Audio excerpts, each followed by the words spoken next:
I was sitting with a family that had lost someone a few years ago. Someone that I was quite close, someone who was significantly older than me, not a friend, but something I was quite close to. Passed away many years ago already. And I don't think about him often because, as you said, it happens to go such a long time ago, but I happened to be sitting with his family and it sort of reminded me of that loss. You are listening to the JP Show, where we discuss the issues you care about from a Jewish perspective. I am Rabbi G. And I am Rabbi Levi. And we hope you enjoy this episode.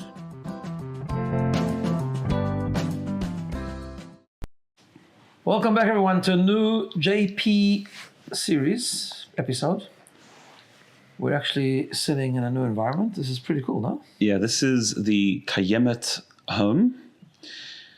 Almost fully furnished. We're seeing a few paintings on the wall, which will be there soon. But yes, this is the new Kayemet home and just furnished with this beautiful couch. So this is the new space that we have, which is going to be used for Kayemet, which is our young adult program, where we can have sit in a nice environment with a good vibe. Yeah. And continue to learn and to discuss and research and connect. Yeah, so we thought we would try a new scenery, see how it goes. Certainly more comfortable. I hope it looks better, but that's right. Yeah. All right. So what do we got on today? So I thought we'd discuss a little more of a serious topic. In the Hebrew calendar, so we are recording this on Wednesday, the 25th of Sivan. In the Hebrew calendar, it is 6 months. Yesterday, right? Yesterday was 6 months since the Chanukah massacre that happened on Bondi Beach on December 14th. This Sunday, I believe, is the English date of 6 months. Right, 6 months. 14th. Now, interesting is I don't know if there's any spiritual halachic significance to 6 months.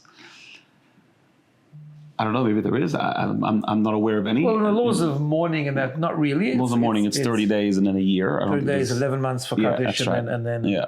But we know that every month is like a new beginning, and sort of 6 is like a milestone because it's half a year. Yeah. So yeah, definitely on an emotional level, it's definitely definitely a milestone. So, what are your thoughts about that? Let's start with the general thoughts. So, I was thinking about it yesterday. You wrote a very beautiful post about Yaakov Levitin, who used to work with us, and a very close friend. I think there are certain milestones and certain dates that sort of, it becomes a bit more emotional and painful. You kind of remember the pain. So, like for example, when a Chag comes, so like, Purim was very fresh, then Pesach came, that was difficult, Shavuot even. Yeah. No doubt the upcoming Chagim, Rosh Hashanah and Kippur, Sukkot will also be another very, very sharp reminder. I think particularly for the families, but for everyone, even the friends, just, on a personal note, I mean, Yaakov Levitin was very, especially around the Chagim, was very involved with us. Like, he did stuff for us. Pesach, he kasher our sinks, he made coffee. Yes. He was so involved. So these are, but I think there also should be reminders, a positive reminder, I think 6 months, actually, I was thinking about it, is a good time to reflect on, have we gone back to normal too much? Yeah.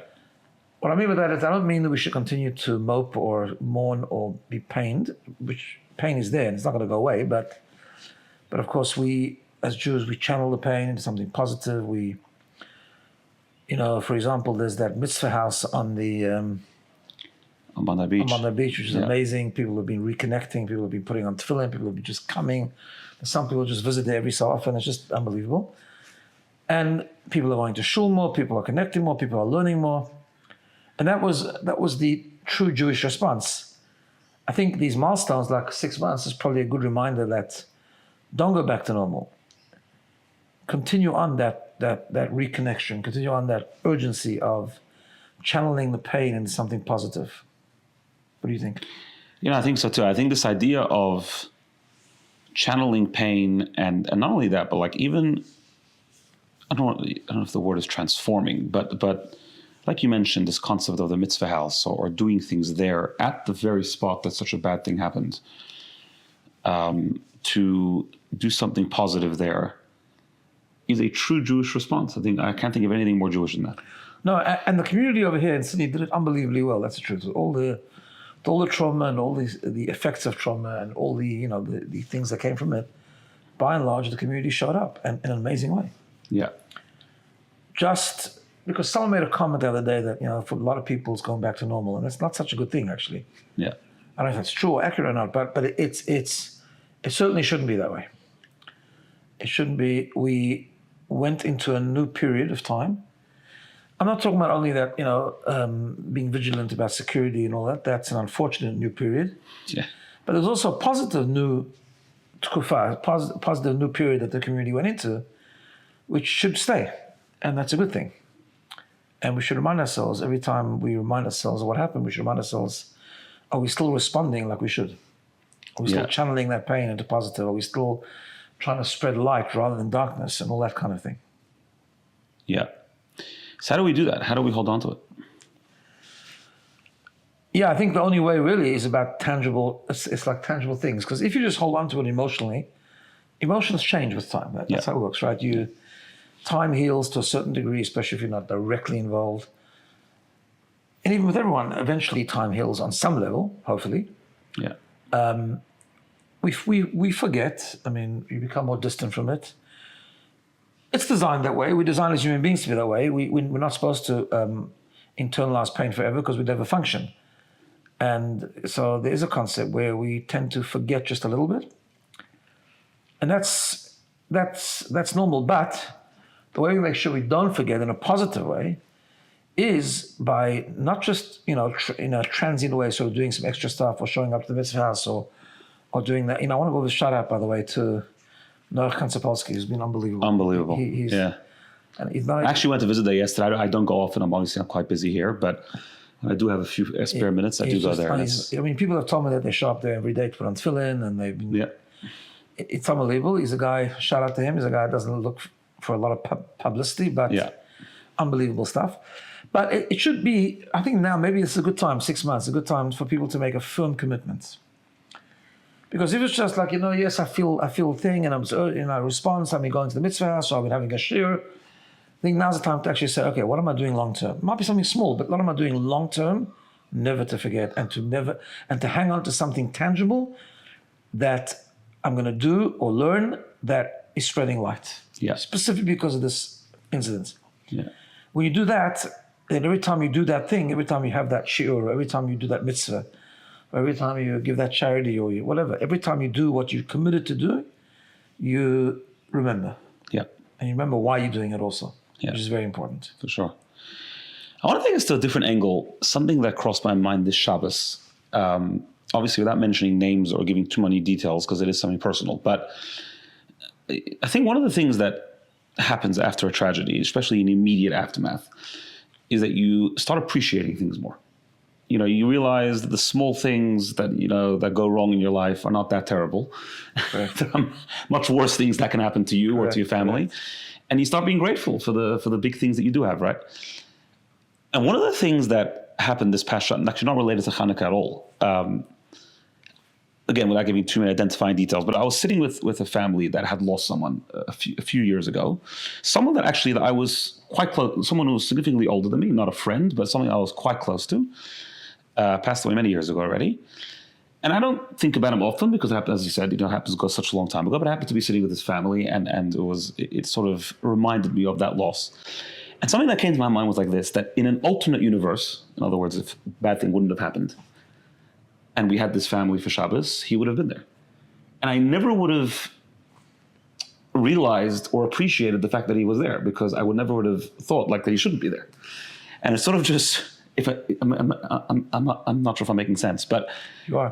And then it just made me realize like that everyone that is around the table every day of my life, my family, whatever it is, you have to actually stop and think like, there is an instance where God forbid, there is a situation where they're not there, and therefore you have to appreciate when they are there. Does that make sense? 100%, 100%. And that's to remind us that we have to do it. Like, yes, that there is real pain in the world. Therefore, we have to be grateful for the things that we have and have gratitude. Whether it's things, whether it's people, relationships. Yeah. Because we tend to get very petty about silly things. Yeah. We tend to get upset about silly things. We tend not to notice some good things. And we take a lot of things for granted. You know, we had a BINA, Dina gave, my wife gave a shir on Monday morning, the public holiday, on the morning blessings, right? The morning blessing is like an unbelievable thing, just in a different way, but the same sort of idea, right? Yeah. How many of us like really wake up in the morning and say, you know, it's such an amazing thing. I have clothes to wear.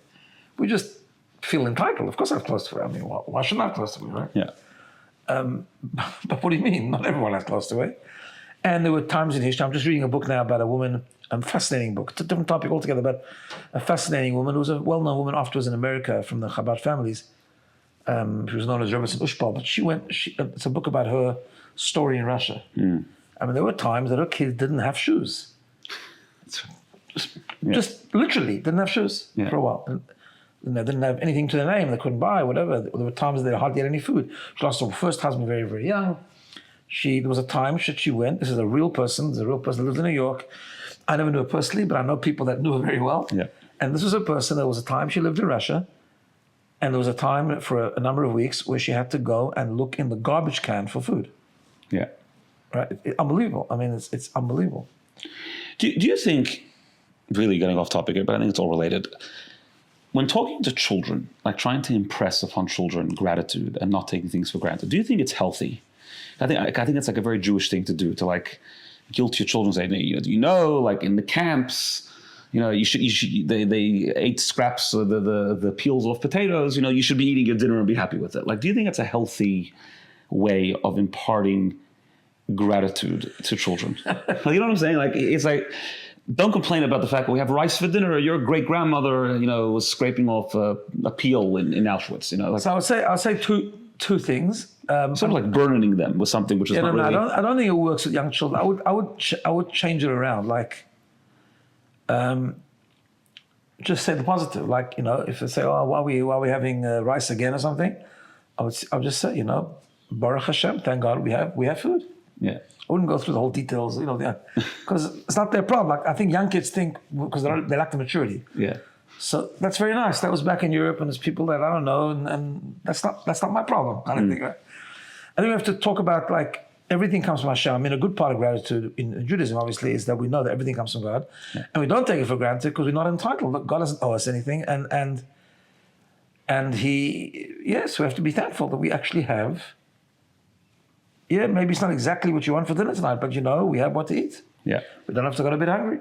Yeah. They can extrapolate themselves however they want to, but just to push the positive, to push that we don't take things for granted, which is the concept of the morning brachas. It's like the morning blessings, but we thank Hashem every day for having clothing and for having been able to walk. And it's amazing. I was reading this book and it just hit me like, whoa. Yeah. That's exactly the point. Yeah. Because we shouldn't take it for granted. Yeah. So these are all things that we should think about. But for most of the day, we have to focus on the positive, but that doesn't mean forgetting. That just means channeling. Yeah. And putting bigger effort to bring more light into the world and do another mitzvah and learn another piece of Jewish learning and all that kind of stuff.